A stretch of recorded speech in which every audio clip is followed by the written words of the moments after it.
ಕಳೆದ ದೀಪಾವಳಿ ಹಬ್ಬದ ಸಂದರ್ಭದಲ್ಲಿ ನಮ್ಮ ಯಮಕನಮಡಿ ಪೊಲೀಸ್ ಠಾಣೆ ಯಮಕನಮಡಿ ಗ್ರಾಮದಲ್ಲಿ ಒಂದು ದೊಡ್ಡ ಕಳ್ಳತನ ಆಗಿತ್ತು.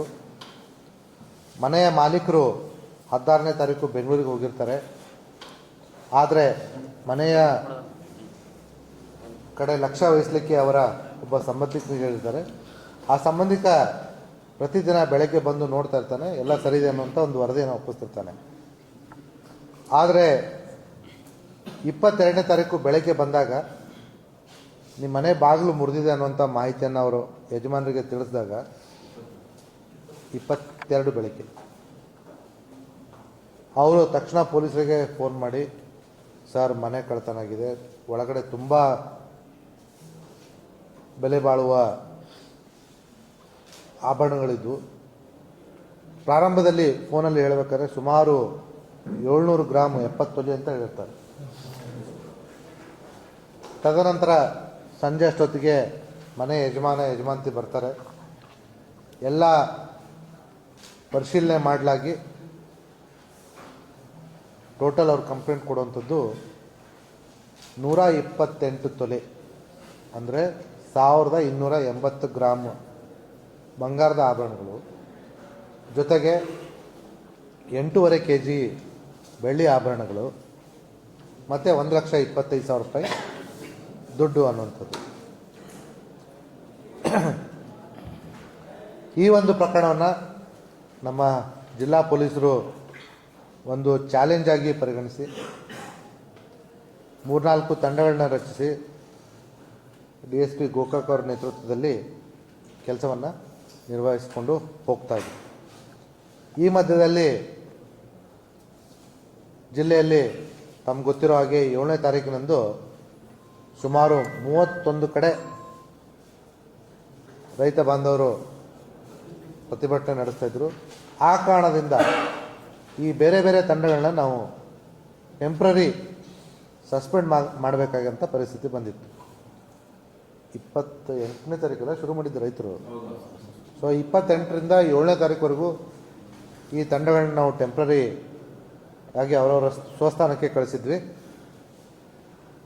ಇದ್ರ ಜೊತೆಗೆ 7ನೇ ತಾರೀಕು ಕೂಡ 10-12 ಏನಾಯ್ತು ಅಂತ ತಮಗೆ ಈಗಾಗಲೇ ಹೇಳಿದ್ವಿ. ಇದರ ಮಧ್ಯೆಯೂ ಕೂಡ ಯಮಕನಮಡಿ ಪೊಲೀಸ್ ಠಾಣಾ ತಂಡದವರು ಇನ್ಸ್ಪೆಕ್ಟರ್ ಜಾವೇದ್ ಅವರ ನೇತೃತ್ವದಲ್ಲಿ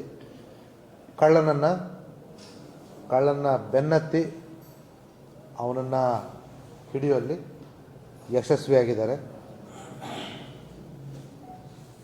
ಅವರ ಪುಣ್ಯನೋ ಅದರ ಜೊತೆಗೆ ಪೊಲೀಸರ ಕಾರ್ಯಕ್ಷಮತೆ, ಇದರಿಂದಾಗಿ ಆ ಮನೆಯಲ್ಲಿ ಏನು ಕಳ್ಳತನ ಆಗಿತ್ತು ಎಲ್ಲವೂ ಕೂಡ ರಿಕವರಿ ಆಗಿದೆ. ಇದರ ಜೊತೆಗೆ ಒಂದು ಥಾರ್ ವಾಹನ ಕೂಡ ನಾವು ಸೀಸ್ ಮಾಡ್ಕೊಂಡಿದ್ದೀವಿ. ಯಾಕಂದರೆ ಇವನು ಆ ಥಾರ್ ವಾಹನದಲ್ಲಿ ಇವಿಷ್ಟೆಲ್ಲ ಆಭರಣಗಳನ್ನು ಇಟ್ಕೊಂಡು ಕೊಲ್ಹಾಪುರ್ಗೆ ಹೋಗಿ ಅಲ್ಲಿ ಡಿಸ್ಪೋಸ್ ಮಾಡುವಂಥ ಒಂದು ಪ್ಲ್ಯಾನ್ ಮಾಡಿಕೊಂಡು ಅಲ್ಲಿಗೆ ಹೋಗ್ತಾ ಇದ್ದ. ತುಂಬ ಚೆನ್ನಾಗಿ ಪ್ಲ್ಯಾನ್ ಮಾಡಿ ನಮ್ಮ ಪೊಲೀಸರು ಚಾಕಚಕ್ಯತೆಯಿಂದ ಅವನನ್ನು ಹಿಡಿದಾಗ ಅವನ ಥಾರ್ ವಾಹನದಲ್ಲಿ ಇವೆಲ್ಲವೂ ಸಿಕ್ಕು. ಇದರ ಜೊತೆಗೆ ಈ ಮುಂಚೆ ಈ ಆರೋಪಿ 2024 ಏಪ್ರಿಲಲ್ಲಿ ಯಮಕನಮಡಿಯಲ್ಲಿ ಒಂದು ಕಳ್ಳತನ ಮಾಡಿದ್ದ. ಇದೇ ವರ್ಷ ಜನವರಿಯಲ್ಲಿ ಪಕ್ಕದಲ್ಲಿರುವಂಥ ಮನಗುತ್ತಿ ಗ್ರಾಮದಲ್ಲಿ ಒಂದು ಕಳ್ಳತನ ಮಾಡಿದ್ದ. ಈ ಎರಡೂ ಪ್ರಕರಣಗಳಲ್ಲಿ ಸುಮಾರು 70 ಗ್ರಾಮ್ ಬಂಗಾರ ಒಂದು ಕಡೆ, 25 ಗ್ರಾಮ್ ಬಂಗಾರ ಇನ್ನೊಂದು ಕಡೆ. ಇದನ್ನೆಲ್ಲವನ್ನು ಮಾರಿ ಅವನು ಸುಮಾರು 10 ಲಕ್ಷ ರೂಪಾಯಿ ತೆಗೆದುಕೊಂಡು ಆ 10 ಲಕ್ಷ ರೂಪಾಯಿಯಿಂದ ಒಂದು ಐಷಾರಾಮಿ ಬೈಕು ಕವಾಸಾಕಿ G900 ಅನ್ನೋಂಥದ್ದನ್ನು ತೆಗೆದುಕೊಂಡಿದ್ದಾನೆ. ಈ ಹಳೆಯ 2 ಪ್ರಕರಣಗಳ ಪತ್ತೆಗಾಗಿ ಕೂಡ ಇವರು ಶ್ರಮ ವಹಿಸ್ತಾಯಿದ್ರು. ಅದನ್ನು ಕೂಡ ಇವನೇ ಮಾಡಿ ಅದರಿಂದ ಬಂದಿರತಕ್ಕಂಥ ಹಣವನ್ನು ಈ ಬೈಕನ್ನು ತನ್ನ ಹೆಂಡತಿ ಹೆಸರಲ್ಲಿ ಖರೀದಿ ಮಾಡಿದ್ದ. ಸೊ ಅದನ್ನು ಕೂಡ ನಾವು ವಶಪಡಿಸ್ಕೊಂಡಿದ್ದೀವಿ. ಇದರ ಜೊತೆಗೆ ಯಮಕನಮಡಿ ಠಾಣಾ ಪ್ರಕರಣ ಏನು ಇದು ದೀಪಾವಳಿ ಹಬ್ಬದ ಸಂದರ್ಭದಲ್ಲಿ ಆಗಿತ್ತಲ್ಲ, ಆ ಪ್ರಕರಣಕ್ಕೆ ಒಂದು ಬೈಕನ್ನು ಬಳಸಿದ್ದ ಬಜಾಜ್ ಪಲ್ಸರ್ 220cc ಅದನ್ನು ಕೂಡ ನಾವು ವಶಪಡಿಸ್ಕೊಂಡಿದ್ದೀವಿ. ಮತ್ತು ಅದೇ ದಿನ 21ನೇ ತಾರೀಕು ರಾತ್ರಿ ಇದು ಘಟನೆ ಆಗಿರ್ತಕ್ಕಂಥದ್ದು, 21 ಮತ್ತು 22ರ ಮಧ್ಯೆ ಆಗಿರ್ತಕ್ಕಂಥದ್ದು. ಆವತ್ತಿನ ದಿವಸ ಈ ವ್ಯಕ್ತಿ ಸಂಕೇಶ್ವರದಲ್ಲೂ ಕೂಡ ಒಂದು ಕಳ್ಳತನಕ್ಕೆ ಪ್ರಯತ್ನ ಮಾಡಿದ್ದ. ಅದೃಷ್ಟವಶಾತ್ ಅಲ್ಲಿ ಏನೂ ಹೋಗಿರಲಿಲ್ಲ. ಸೊ ಹಾಗಾಗಿ ಒಟ್ಟು 4 ಪ್ರಕರಣಗಳನ್ನ ನಮ್ಮ ಯಮಕನಮಡಿ ಪೊಲೀಸರು ಭೇದಿಸಿದಾಗಾಯಿತು. ಒಂದು ಸಂಕೇಶ್ವರ ಮತ್ತು 3 ಯಮಕನಮಡಿ, ಅದರಲ್ಲಿ 2 ಹಳೇದು. ಇದ್ರ ಜೊತೆಗೆ ಈ ಆರೋಪಿ ಭಾರಿ ಖತರ್ನಾಕ್ ಇದ್ದಾನೆ, ಭಾಳ ಐಷಾರಾಮಿ ಜೀವನ ನಡೆಸ್ತಾ ಇದ್ದ. ಈ ಕಡೆ ಥಾರ್ ಗಾಡಿ, ಆ ಕಡೆ ಬಜಾಜ್ 220cc ಬೈಕು ಮತ್ತು ಕಾವಾಸಕಿ G900. ಇದೇ ವರ್ಷ ಯಾವ ಡೇಟಪ್ಪ, 26 ಮಾರ್ಚ್ 2025ರಂದು ಕೊಲ್ಹಾಪುರದಲ್ಲಿ ಖರೀದಿ ಮಾಡಿರ್ತಕ್ಕಂಥದ್ದು. ಜೊತೆಗೆ ಈ ವ್ಯಕ್ತಿ ಮೇಲೆ ನಮ್ಮ ಜಿಲ್ಲೆ ಮತ್ತು ನಗರ ಪೊಲೀಸ್ ವ್ಯಾಪ್ತಿಯಲ್ಲಿ ಇಲ್ಲಿವರೆಗೂ ಹಳೆವು 21 ಕೇಸ್ಗಳು ದಾಖಲಾಗಿದೆ. ಅವನ ಉದ್ದೇಶ ಇಷ್ಟೇ, ಐಷಾರಾಮಿ ಜೀವನ. ಹೇಳ್ಕೊತಾನೆ, ಧೂಮ್ ಮೂವಿ ಜಾನ್ ಅಬ್ರಾಮ್ನಿಂದ ನಾನು ಇನ್ಸ್ಪೈರ್ ಆಗಿದ್ದೀನಿ ಅಂತ ಹೇಳ್ಬಿಟ್ಟು ಫುಲ್ ಜಿಮ್ಗೆಲ್ಲ ಹೋಗ್ತಾ ಇದ್ದ. ಅವ್ರು ಯಾರಿಂದಾದರೂ ಇನ್ಸ್ಪೈರ್ ಆಗಲಿ, ಪೊಲೀಸರು ಮಾತ್ರ ಬಿಡಲ್ಲ ಅಂಥೇಳಿ ನಾವು ಇವತ್ತು ನಮ್ಮ ಯಮಕನಮಡಿ ಪೊಲೀಸರು ಅದನ್ನು ತೋರಿಸಿದ್ದಾರೆ. ನಮ್ಮ ಜಿಲ್ಲೆಯ ಸಂಕೇಶ್ವರ ಪೊಲೀಸ್ ಠಾಣೆ, ಸವದತ್ತಿ ಪೊಲೀಸ್ ಠಾಣೆ ಮತ್ತು ಗೋಕಾಕ್ ಟೌನಲ್ಲಿ ಇಲ್ಲಿವರೆಗೂ ಪ್ರಕರಣಗಳಾಗಿದ್ದು ಇವನ ಮೇಲೆ. ಅದರ ಜೊತೆಗೆ ಬೆಳಗಾವಿ ನಗರದ ಬೆಳಗಾವಿ ಗ್ರಾಮೀಣ ಪೊಲೀಸ್ ಠಾಣೆ, ಮಾಳಮಾರುತಿ ಪೊಲೀಸ್ ಠಾಣೆ, ಟಿಳಕವಾಡಿ ಪೊಲೀಸ್ ಠಾಣೆ, ಶಹಾಪುರ ಪೊಲೀಸ್ ಠಾಣೆ, ಉದ್ಯಂಬಾಗ್ ಪೊಲೀಸ್ ಠಾಣೆ, ಮಾರಿಹಾಳ ಪೊಲೀಸ್ ಠಾಣೆ ಮತ್ತು ಹಿರೇಬಾಗೇವಾಡಿ ಪೊಲೀಸ್ ಠಾಣೆ, ಸಿಟಿ ಎಲ್ಲ ಮುಗಿಸಿದ.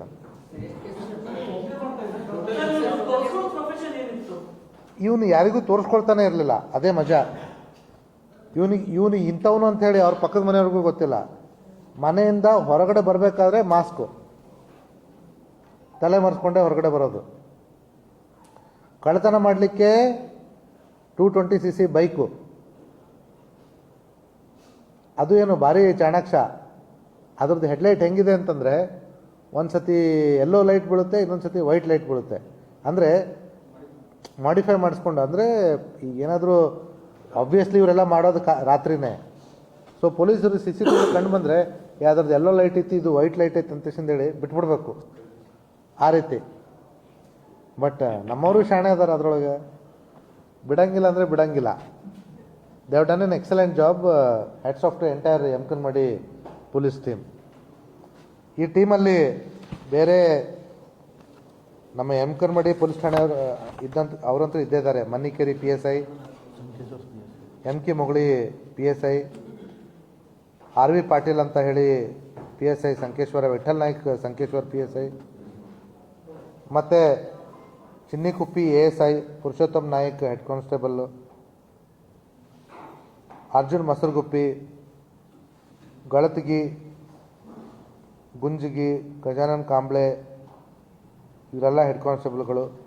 ಜೊತೆಗೆ ವಿಠಲ್ ನಾಯ್ಕ್, ಗೋವಿಂದ್ ನಾಗನ್ನವರ್, ಪ್ರವೀಣ್ ಕಿಳೆಕಾತರ್, MM ಕರ್ಗುಪ್ಪಿ, ಚೌಗ್ಲಾ, ಪ್ರಹ್ಲಾದ್ ಬಂಡಗಾರು, ವಿನೋದ ಠಕ್ನವರು, ಜೋಕಾನಟ್ಟಿ, ಎಲ್ಲ ನಮ್ಮ ಪೊಲೀಸ್ ಕಾನ್ಸ್ಟೇಬಲ್ಗಳು ತುಂಬ ಒಳ್ಳೆ ಕೆಲಸವನ್ನು ಮಾಡಿದ್ದಾರೆ. ಅವರಿಗೆ ಅಭಿನಂದನೆಗಳು. ಇದು ನಾವು ಮತ್ತೆ ಹೇಳಿದ್ರೆ ಅವನು ನೆಕ್ಸ್ಟ್ ಟೈಮ್ ಮತ್ತೆ ಸ್ಟ್ಯಾಂಡರ್ಡ್ ಆಗ್ತಾರೆ, ಬೇರೆಯವರು ಕಲಿತಾರೆ, ನಾವು ಹೇಳಲ್ಲ. Technical and some very smart policing. ಇದ್ರ ಜೊತೆಗೆ ತಮಗೆಲ್ಲ ಗೊತ್ತಿರ್ಬೋದು, ಕಳೆದ 2 ವರ್ಷಗಳಿಂದ ಜಿಲ್ಲೆಯಲ್ಲಿ ಸೀನ್ ಆಫ್ ಕ್ರೈಮ್ ಆಫೀಸರ್ಸ್ ಅಂತ ಕೆಲಸ ಮಾಡ್ತಾಯಿದ್ದಾರೆ. ಇವರು ವಿಶೇಷವಾಗಿ ಒಂದು ಯಾವುದೇ ತನಿಖೆಯನ್ನು ವೈಜ್ಞಾನಿಕವಾಗಿ ಹೇಗೆ ಮಾಡಬೇಕು ಅನ್ನೋದರಲ್ಲಿ ಟ್ರೈನ್ಡ್ ಆದಂಥವರು. ನಮ್ಮ ಜಿಲ್ಲೆಯಲ್ಲಿ ಇಂಥ 10 ಜನರ ತಂಡ ಇದೆ. ನಮ್ಮ ಪ್ರತಿಯೊಂದು ಉಪವಿಭಾಗದ ಮಟ್ಟದಲ್ಲಿ ಇಬ್ಬರಿಬ್ಬರನ್ನ ನಾವು ಕೊಟ್ಟಿದ್ದೀವಿ. ಅವರು ಕೂಡ ಇದರಲ್ಲಿ ಭಾಗಿಯಾಗಿ ಆರೋಪಿಗಳನ್ನ ಪತ್ತೆ ಮಾಡುವಲ್ಲಿ ಸಹಾಯ ಮಾಡಿದ್ದಾರೆ.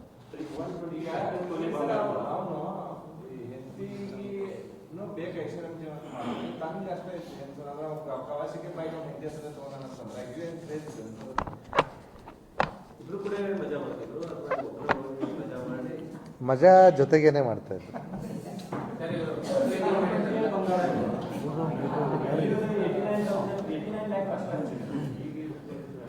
ಅಲ್ಲ, ಅವರು ಏನು ಹೇಳಿದಾರೋ ನಮ್ಮ FIR ಅಲ್ಲಿ ಅದ್ರ ವ್ಯಾಲ್ಯೂ ಹೇಳಿದ್ದೀವಿ.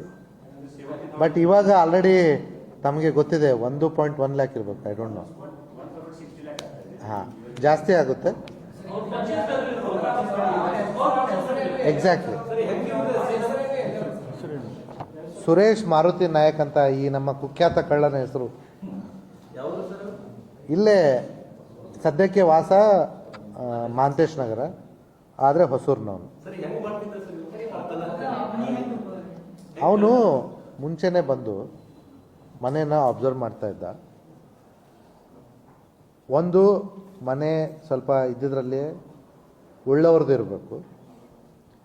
ಎರಡನೇದು ಮನೆಯಲ್ಲಿ ಯಾರೂ ಇರಬಾರ್ದು. ಅದನ್ನು ಅಬ್ಸರ್ವ್ ಮಾಡಿ ಅಂಥ ಮನೆಗಳನ್ನೇ ಇವನು ಟಾರ್ಗೆಟ್ ಮಾಡ್ತಾ ಇದ್ದ. ಬ್ರೇಕ್ ಓಪನ್, ಇಷ್ಟೆಲ್ಲ ದುಡ್ಡಿದ್ರೂ ಕೂಡ ಅವರು ತಮ್ಮ ಮನೆಯಲ್ಲಿ ಒಂದು ಸಿಂಗಲ್ CCTVಯನ್ನು ಕೂಡ ಹಾಕಿರಲಿಲ್ಲ, ಅಥವಾ ಅಲಾರ್ಮ್ ಸಿಸ್ಟಮ್ ಇರಲಿಲ್ಲ. ಸೊ ಅಂಥ ಮನೆಗಳನ್ನ ಅವ್ನು ಟಾರ್ಗೆಟ್ ಮಾಡಿ, ಸಾಮಾನ್ಯವಾಗಿ ಜನ ಇದೇ ರೀತಿಯಾಗಿ ನೆಗ್ಲಿಜೆನ್ಸಲ್ಲೇ ಇರ್ತಾರೆ.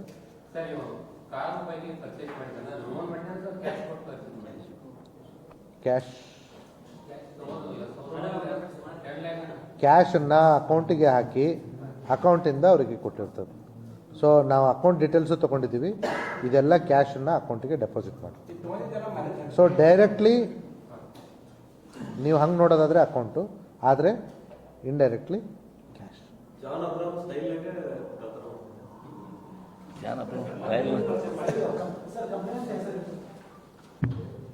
ಈ ಕಂಪ್ಲೇಂಟ್ ಹೆಸರು ಅಂದರೆ ಎಂತ? ವಿಶ್ವನಾಥ್ ದುಗ್ಗಾಣಿ ಅಂತ ಹೇಳಿ. ಅವರು ಜಮೀನ್ದಾರರು ಇದ್ದಾರೆ, ಸುಮಾರು ಎಕರೆ ಜಮೀನು, ಕಬ್ಬು ಚೆನ್ನಾಗಿ ಬೆಳೀತಾರೆ. ಆಮೇಲೆ ನಮ್ಮ ಹುಬ್ಬಳ್ಳಿಯಲ್ಲಿರ್ತಕ್ಕಂಥ ಫೇಮಸ್ ನ್ಯೂರೋ ಸರ್ಜನ್ ಇದ್ದಾರೆ, ಅವರು ಬ್ರದರ್ ಇವರು. ಸೊ ಕುಟುಂಬಸ್ಥರು.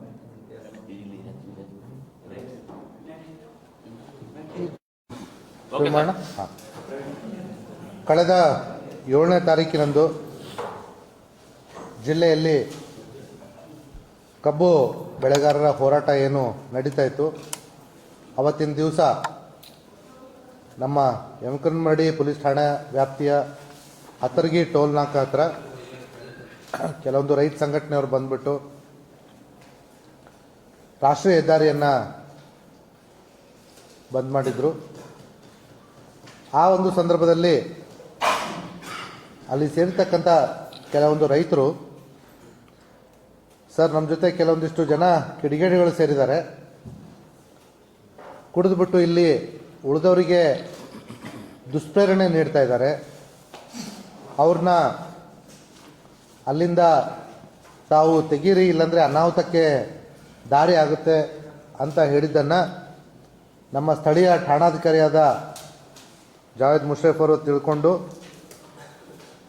ಕೇವಲ ಆ ರೀತಿಯಲ್ಲಿ ಕುಡಿದು ಮತ್ತು ಬೇರೆಯವ್ರಿಗೆ ಯಾರು ರೈತ ಸಂಘಟನೆಯವರು ಐಡೆಂಟಿಫೈ ಮಾಡಿ ಇವರು ನಮ್ಮವರಲ್ಲ ಅಂತ ಹೇಳಿದರು, ಅವ್ರನ್ನ ತಮ್ಮ ಪ್ರಿವೆಂಟಿವ್ ಕಸ್ಟಡಿ ತಗೊಳ್ಬೇಕಾದಂಥ ಸಂದರ್ಭದಲ್ಲಿ ಅವರು ಉಳಿದವರಿಗೆ ದುಷ್ಪ್ರೇರಣೆ ನೀಡಿ ಅವ್ರ ಜೊತೆ ಬಂದಂಥ ಕೆಲವೊಂದು ಸಂಗಡಿಗರು ನಮ್ಮ ಪೊಲೀಸರ ಮೇಲೆ, ಸಾರ್ವಜನಿಕ ವಾಹನಗಳ ಮೇಲೆ, ಪೊಲೀಸ್ ವಾಹನಗಳ ಮೇಲೆ ಮತ್ತು KSRTC ಬಸ್ಗಳ ಮೇಲೆ ಕಲ್ತೂರಾಟ ಮಾಡಿದ್ದನ್ನು ತಾವು ಪ್ರತ್ಯಕ್ಷ ಕಂಡಿದ್ದೀರಿ.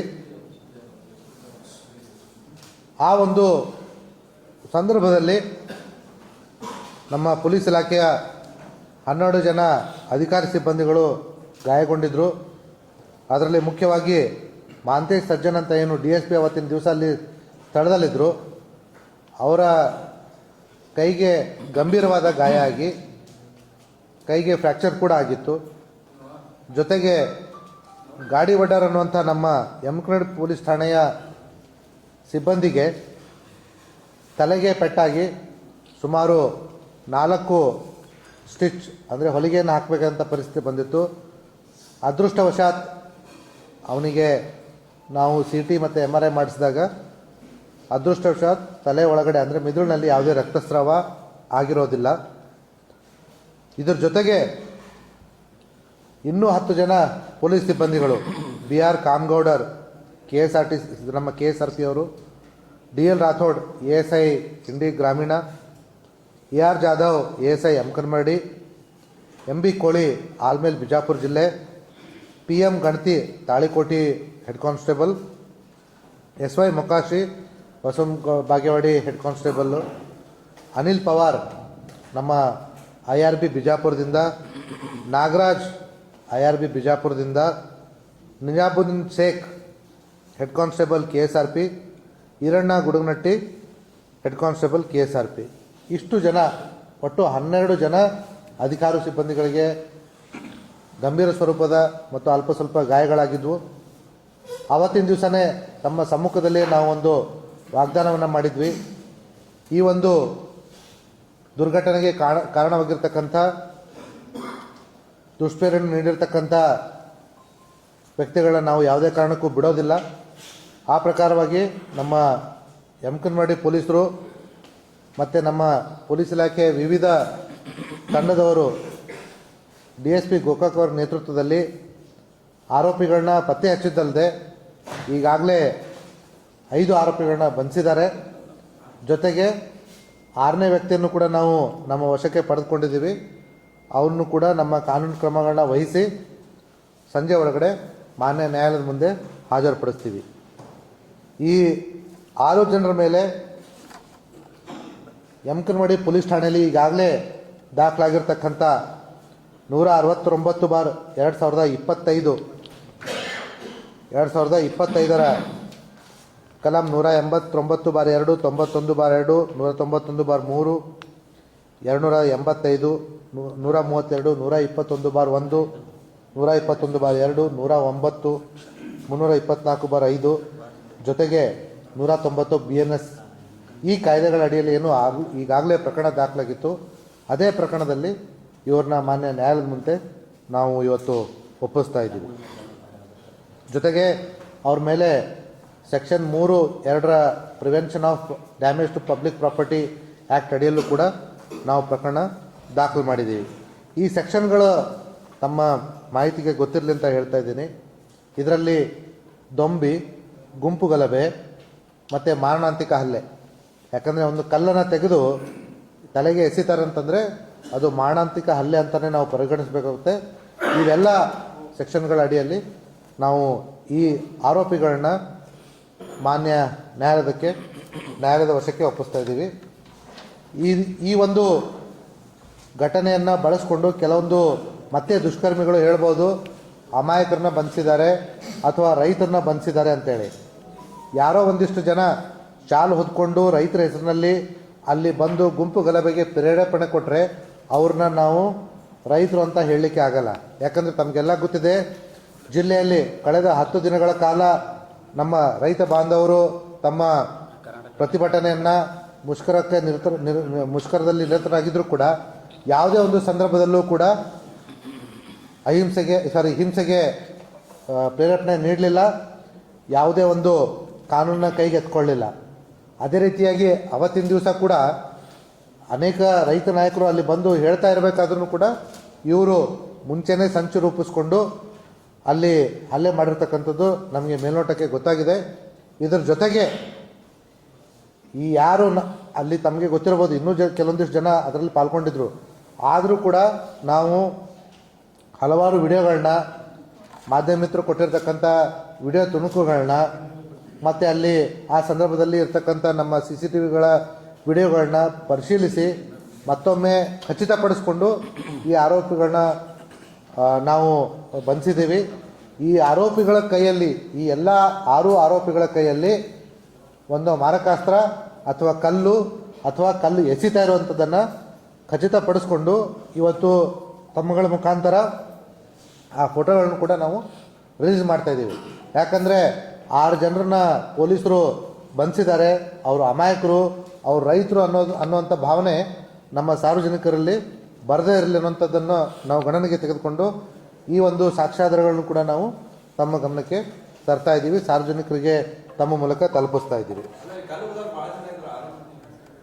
ಇನ್ನೂ ಜನ ನಾವು ಐಡೆಂಟಿಫೈ ಮಾಡ್ತೀವಿ, ಬಿಡಲ್ಲ ನಾವು ಈಗಾಗಲೇ ಹೇಳಿದಾಗೆ. ಆದರೆ ನಾವು ಗಡಿಬಿಡಿಯಲ್ಲಿ ಯಾವುದೇ ಅಮಾಯಕರನ್ನ ಬಂಧಿಸಬಾರ್ದು ಅನ್ನುವಂಥ ಒಂದು ನಿಟ್ಟಿನಲ್ಲಿ ನಾವು ಕೆಲವೊಂದು ಮುನ್ನೆಚ್ಚರಿಕಾ ಕ್ರಮಗಳನ್ನ ತೆಗೆದುಕೊಂಡು ನಮ್ಮ ಕೆಲಸವನ್ನು ಮಾಡ್ತಾ ಇದ್ದೀವಿ. ಇದ್ರ ಜೊತೆಗೆ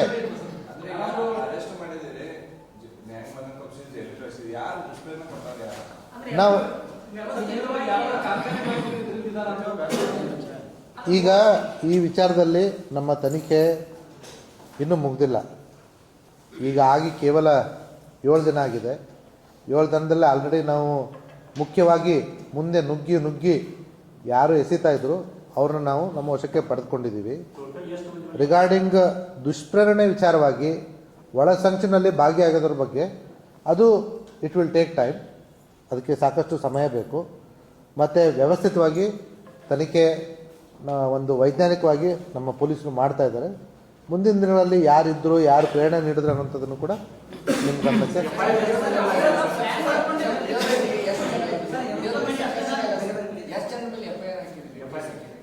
ನಾವು ಇಷ್ಟೇ ಜನರ ಮೇಲೆ ಅಂತ ಹೇಳಿ FIR ಹಾಕಿಲ್ಲ, ಅಪರಿಚಿತರ ಮೇಲೆ ಅಂತ ಹೇಳಿ ನಾವು FIR ತೆಗೆದುಕೊಂಡಿದ್ದೀವಿ. ನಮ್ಮ ತನಿಖೆಯಲ್ಲಿ ಎಷ್ಟು ಜನ ಕಂಡು ಬರ್ತಾರೆ, ವಿಡಿಯೋ ತುಣುಕುಗಳು ಅಥವಾ ಬೇರೆ ಯಾವುದೇ ಒಂದು ಸಾಕ್ಷ್ಯಾಧಾರ ಲಭ್ಯತೆ ಇರುವ ಆಧಾರದ ಮೇಲೆ ಎಷ್ಟೇ ಜನ ಕಂಡು ಬಂದರೂ ಕೂಡ ನಾವು ಅವ್ರನ್ನ ಅವ್ರ ಮೇಲೆ ಕಾನೂನು ಪ್ರಕಾರ ಕ್ರಮ ಕೈಗೊಳ್ತೀವಿ. FIR ಅಲ್ಲಿ ಆರೋಪಿಗಳ ಹೆಸರಾಗಲಿ ಅಥವಾ ಇಷ್ಟೇ ಜನರಾಗಲಿ ಅಂಥೇಳಿ ನಾವು ನಮೂದಿಸಿಲ್ಲ.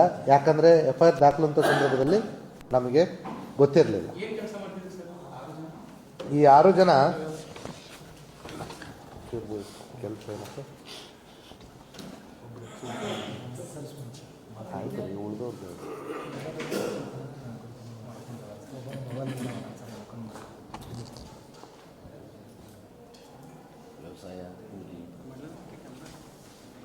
ಇದರಲ್ಲಿ ಯಾರು ಎಮ್ಕನ್ ಮಾಡಿ ನಾನು ಹೇಳ್ತೀನಿ, ಎಲ್ಲರೂ ಹೆಸರು ಹೇಳ್ತೀನಿ. ಅಲ್ರಿ ಎಮ್ಕನ್ ಮಾಡಿಯವನು ಯಾವನು ಇದರಲ್ಲಿ?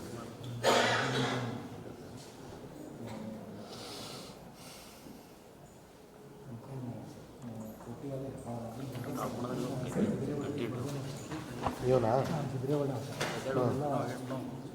ಶಿವಪ್ಪ ಉಳ್ಳಾಗಡ್ಡಿ ಖಾನಾಪುರ ಎಮ್ಕನ್ ಮಾಡಿ ಅಲ್ರಿ ಅದು ಏನು ಕೆಲಸ?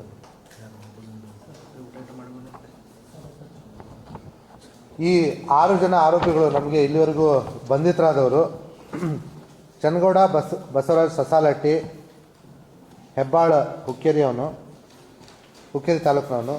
ಎಲ್ಲರೂ ಮೂಲತಃ ಹುಕ್ಕೇರಿ ತಾಲೂಕಿನವ್ರೆ, ತಮಗೆಲ್ಲ ಗೊತ್ತಿರೋ ಹಾಗೆ ಅಲ್ಲಿ ಆ ಪ್ರದೇಶ ಹುಕ್ಕೇರಿ ತಾಲೂಕಿಗೆ ಬರುತ್ತೆ. ಪ್ರಶಾಂತ್ ಮುಗುಳಿ ಹೆಬ್ಬಾಳ ಹುಕ್ಕೇರಿ ತಾಲೂಕಿನವನು. ವಿನಾಯಕ್ ಕೋಟಿವಾಲೆ ಹೆಬ್ಬಾಳ ಹುಕ್ಕೇರಿ ತಾಲೂಕಿನವನು. ಮಲ್ಲಪ್ಪ ಘಟಗಿ ಉಳ್ಳಾಗಡ್ಡಿ ಖಾನಾಪುರ ಹುಕ್ಕೇರಿ ತಾಲೂಕಿನವನು. ಶಿವಾನಂದ್ ಸಾತಪ್ಪ ವಾಣಿ ಮಲ್ಲಪ್ಪ ಘಟಗಿ. ನಾನು ತಮಗೆ ಇದು ಪ್ರೆಸ್ ನೋಟ್ ಕಾಪಿನೂ ಕೊಡ್ತೀನಿ. ಅದೇ ಕೂಲಿ ಕಾರ್ಮಿಕರು ಇದ್ದಾರೆ, ಮೊಬೈಲ್ ಅಂಗಡಿ ಇಟ್ಕೊಂಡವರು ಇದ್ದಾರೆ. ಇದರಲ್ಲಿ ಶಿವಾನಂದ್ ಸಾತಪ್ಪ ವಾಣಿ ಅನ್ನೋಂಥನು ಅಲ್ಲಿ ಸರ್ವಿಸ್ ಮೆನ್ ಇದ್ದು ಅವ್ರ ಜೊತೆ ಸೇರಿಕೊಂಡು ಮಾಡಿರ್ತಕ್ಕಂಥದ್ದು ಇದೆ. ಮಾಜಿ ಸೈನಿಕರು ಸೋಗ್ನಲ್ಲಿ ಬಂದು ಅಲ್ಲಿ ಗಲಾಟೆ ಮಾಡಿರೋಂಥದ್ದಿದೆ. ಸೋಮನಾಥ್ ಹಿರೇಮಠ್ ಬಿದ್ರೇವಾಡಿ ಹುಕ್ಕೇರಿ. ಇವನ್ ಕಲ್ಲಂತೂ ಇಂಥ ದೊಡ್ಡ ಕಲ್ಲು ಕಾಣಿಸುತ್ತೆ ವಿಡಿಯೋದಲ್ಲಿ. ಸೊ ಇವರೆಲ್ಲರೂ ಕೂಡ ಸಾಕ್ಷ್ಯಾಧಾರ ಸಮೇತ ನಮಗೆ ಕೊಡಪ್ಪ ಫೋಟೋಸ್ ಎಲ್ಲಿದ್ದಾವೆ.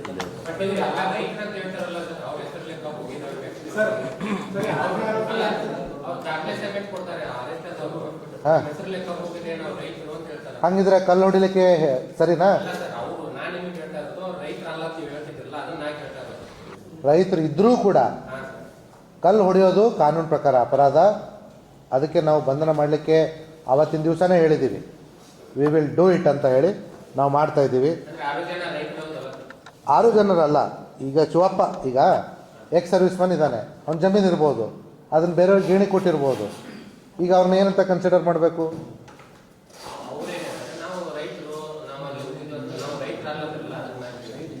ರೈತರು ಇದ್ದಾರೆ, ಕೂಲಿ ಕಾರ್ಮಿಕರು ಇದ್ದಾರೆ, ಎಕ್ಸ್ ಸರ್ವಿಸ್ ಮ್ಯಾನು ಇದ್ದಾನೆ, ಮೊಬೈಲ್ ಅಂಗಡಿ ಇಟ್ಕೊಂಡು ಇದ್ದಾರೆ. ಈಗ ನಾನು IPS ಆಫೀಸರು, ಊರಲ್ಲಿ ನಂದು ಅರ್ಧ ಎಕರೆ ಜಮೀನಿದೆ, ಅಲ್ಲಿ ಕಬ್ಬು ಬೆಳಿತೀನೋ ಬೇರೆ ಬೆಳಿತೀನೋ ಬೇರೆ ಮಾತು. ನಾನು ಬರೀ ರೈತ ಅಂತ ಕ್ಲೇಮ್ ಮಾಡ್ಕೊಳ್ಳಿಕ್ಕಾಗುತ್ತಾ? ಸೊ ಬೇರೆ ಬೇರೆ ಬಿಸ್ನೆಸ್ ಇದ್ದು ಅವರು ಏನು ಬೇಕಾದರೂ ಹೇಳ್ಬೋದು, ಆದರೆ ಇವರು ಅಮಾಯಕರಲ್ಲ ಅನ್ನೋದು ನನ್ನ point. That is more important.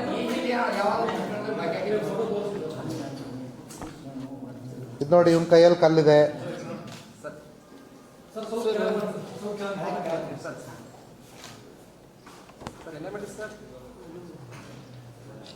ಕೈಯಲ್ಲಿ ಕೋಲಿದೆ, ತಾವು ನೋಡ್ಬೋದು.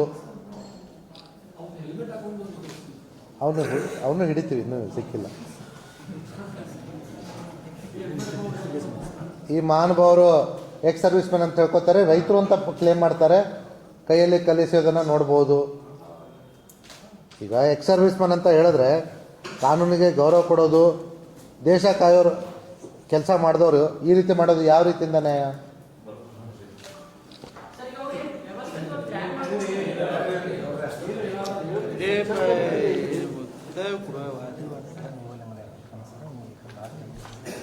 ಇವನು ಎಸೆದ ಮೇಲೆ ನಿಂತಿರ್ತಕ್ಕಂಥ ಪೋಸು, ಆ ಸ್ಕ್ರೀನ್ಶಾಟಲ್ಲಿ ಆ ಪರ್ಟಿಕ್ಯುಲರ್ ಫ್ರೇಮ್ ಬರ್ತಾ ಇಲ್ಲ.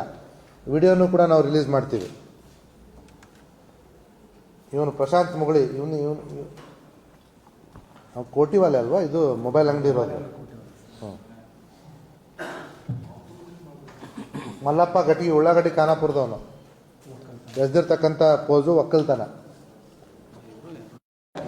ಹೌದು, ಅದು ನಿನ್ನೆ ಅಥಣಿ ಪೊಲೀಸ್ ಠಾಣೆ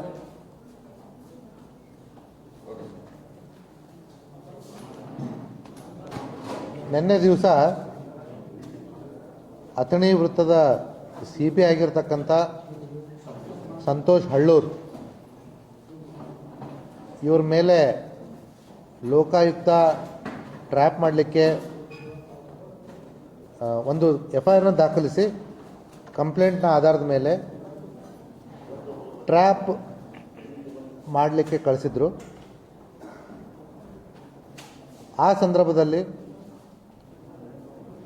ಏನು ಈ ಪ್ರಕರಣದಲ್ಲಿ ಫಿರ್ಯಾದುದಾರ ಇದ್ದ, ಆ ಫಿರ್ಯಾದುದಾರ ನಮ್ಮ CPI ಅವರಿಗೆ ದುಡ್ಡು ಕೊಡಲಿಕ್ಕೆ ಪ್ರಯತ್ನ ಮಾಡಿದ್ದಾನೆ. ಆವಾಗ CPI ಹಳ್ಳೂರು ಆ ದುಡ್ಡನ್ನು ತೆಗೆದುಕೊಳ್ಳಲಿಕ್ಕೆ ರೆಫ್ಯೂಸ್ ಮಾಡಿದ್ದಾರೆ. ಆದರೆ ನಮಗೆ ಇರೋ ಮಾಹಿತಿಯ ಪ್ರಕಾರ ಯಾವುದೋ ಒಂದು ಅರ್ಜಿ ವಿಚಾರಣೆ ನೆಪದಲ್ಲಿ ಇವರಿಗೆ ದುಡ್ಡನ್ನು ಡಿಮ್ಯಾಂಡ್ ಮಾಡಿರ್ತಕ್ಕಂಥದ್ದು ಆಡಿಯೋ ಕ್ಲಿಪ್ಪಿಂಗ್ ಇರೋ ಆಧಾರದ ಮೇಲೆ ಲೋಕಾಯುಕ್ತ ಪೊಲೀಸ್ನವರು FIR ಮಾಡಿದ್ದಾರೆ ಅಂತೇಳಿ ಮಾಹಿತಿ ಲಭ್ಯ ಇದೆ. ಆ ಒಂದು ಆಧಾರದ ಮೇಲೆ ಕೇಸು ದಾಖಲು ಮಾಡಿಕೊಂಡಿರೋದ್ರಿಂದ ಈ ಟ್ರ್ಯಾಪ್ ಪ್ರಕರಣ ಆಗಿರ್ತಕ್ಕಂಥದ್ದು. ಆದರೆ ನಮ್ಮ CPI ಅವರು ದುಡ್ಡನ್ನು ರೆಫ್ಯೂಸ್ ಮಾಡಿರೋದು ನಮಗೆ ಮೇಲ್ನೋಟಕ್ಕೆ ಗೊತ್ತಾಗಿರತಕ್ಕಂಥದ್ದು. ಇನ್ನು ಹೆಚ್ಚು ಏನಾದರೂ ಹೇಳಬೇಕಂದ್ರೆ ಲೋಕಾಯುಕ್ತ ಪೊಲೀಸ್ನವ್ರು ಹೇಳಬೇಕಾಗುತ್ತೆ. ಆಗಿರೋ ಘಟನೆ ಇಷ್ಟು.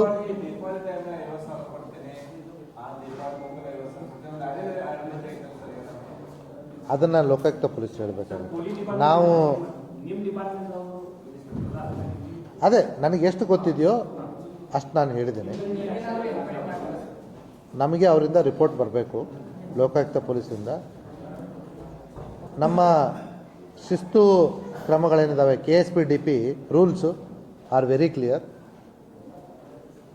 FIR ಆಗಿ ಅರೆಸ್ಟ್ ಆದರೆ ಇಮಿಡಿಯೇಟ್ಲಿ ಅದು 48 ಗಂಟೆಗಳ ಕಾಲ ಅವರು ನ್ಯಾಯಾಂಗ ಬಂಧನದಲ್ಲಿದ್ದರೆ ಅವ್ರ ಮೇಲೆ ನಾವು ಅವ್ರನ್ನ ಇಮಿಡಿಯೇಟ್ಲಿ ಸಸ್ಪೆಂಡ್ ಮಾಡಬೇಕು ಅಂತ ರೂಲ್ಸ್ ಇರ್ತಕ್ಕಂಥದ್ದು. ಇಲ್ಲಿ ಅದು ಆಗದೇ ಇರೋದ್ರಿಂದ ಅರೆಸ್ಟ್ ಆಗದೇ ಇರೋದ್ರಿಂದ ನಾವು ಏನು ಲೋಕಾಯುಕ್ತದವ್ರು ನಮಗೆ ರಿಪೋರ್ಟ್ ಕೊಡ್ತಾರೋ ಅದ್ರ ಮೇಲೆ ಮತ್ತು ಅವರು CPI ಇರೋದ್ರಿಂದ ಅವ್ರ ಮೇಲೆ ಶಿಸ್ತು ಕ್ರಮಕ್ಕೆ ಅವ್ರ ಮೇಲೆ ಶಿಸ್ತು ಕ್ರಮ ನಮ್ಮ ವ್ಯಾಪ್ತಿಗೆ ಬರೋದಿಲ್ಲ. ಅದನ್ನು ಲೋಕಾಯುಕ್ತದವ್ರು ಹೇಳಬೇಕು, ನಾವು ಹೇಳಿದ್ರೆ ತಪ್ಪಾಗುತ್ತೆ. ಯಾಕಂದರೆ ನಾವು ತನಿಖೆ ಮಾಡ್ತಾ ಇರ್ತಕ್ಕಂಥ ಕೇಸ್ ಅಲ್ಲ. ಸೊ ಅದೇ ಅದನ್ನು ಅವರು ಲೋಕಾಯುಕ್ತದವ್ರು ಹೇಳ್ತಾರೆ. ಸೊ ಹಾಗಾಗಿ ಇವರು ಲೋಕಾಯುಕ್ತರು ಕೊಟ್ಟಿರ್ತಕ್ಕಂಥ ರಿಪೋರ್ಟನ್ನು ನಾನು ಮೇಲಧಿಕಾರಿಯಾಗಿ ಶಿಸ್ತು ಕ್ರಮಕ್ಕೆ ಅಧಿಕಾರ ಇರತಕ್ಕಂಥ ಮೇಲಧಿಕಾರಿಗಳಿಗೆ ನಾನು ಕಳಿಸ್ತೀನಿ. 4ನೇ ತಾರೀಕು ಇದೇ ತಿಂಗಳು ಇದೆಲ್ಲ ಗದ್ದಲದ ಮಧ್ಯೆ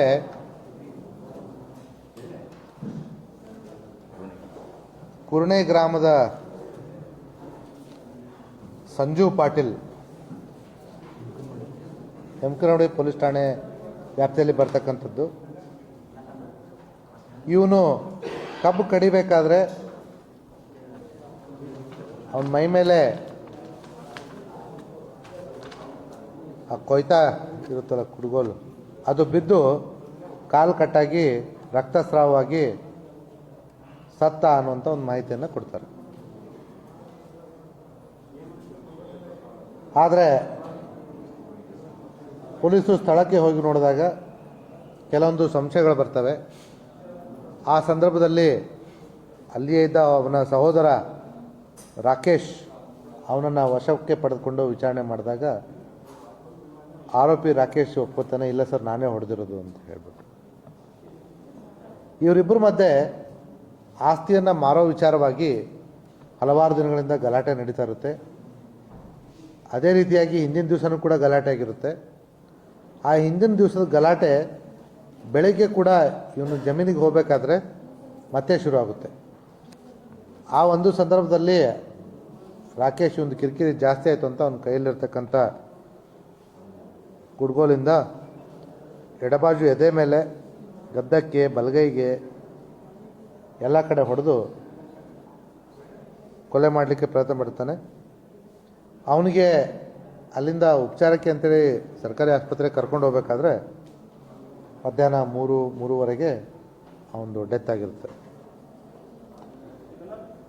ಈ ರೀತಿಯಾಗಿ ಅವರು ಮಿಸ್ಗೈಡ್ ಮಾಡಿ ಇದೊಂದು ಅಸಹಜ ಸಾವು ಅಂತ ಡೆಪಿಕ್ಟ್ ಮಾಡಲಿಕ್ಕೆ ಪ್ರಯತ್ನ ಮಾಡಿದ್ರು ಕೂಡ ನಮ್ಮ ಯಮಕನಮಡಿ ಪೊಲೀಸ್ನವರು ಚಾಕಚಕ್ಯತೆಯಿಂದ ಇದು ಅಸಹಜ ಸಾವಲ್ಲ, ಅದು ಕೊಲೆ ಅಂತ ಹೇಳಿಬಿಟ್ಟು ತಮ್ಮ ತನಿಖೆಯಲ್ಲಿ ರುಜುವಾತುಪಡಿಸಲಿಕ್ಕೆ ಸಾಧ್ಯ ಮಾಡಿದ್ದಾರೆ.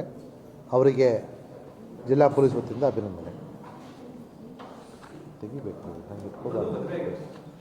ಇಲ್ಲ, ಆರೋಪಿದು ಮದುವೆ ಆಗಿದೆ, ಮೃತನದು ಮದುವೆ ಆಗಿಲ್ಲ. ಆಸ್ತಿ ವಿಚಾರಕ್ಕೆ ಗಲಾಟೆ. ಇವನು ಸ್ವಲ್ಪ ಕುಡಿತಾ ಇದ್ದ, ಮೃತನಾದವನು ಭಾಳ ಕಿರಿಕಿರಿ ಮಾಡ್ತಿದ್ದ ಮನೇಲಿ. ಹಾಂ, ಇನ್ನೊಬ್ಳು ಸಿಸ್ಟರ್ ಇದ್ದಾಳೆ, ಬಟ್ ಅವಳು ಮದುವೆ ಆಗಿ ಬೇರೆ ಕಡೆ ಕೊಟ್ಟಿದ್ದಾರೆ.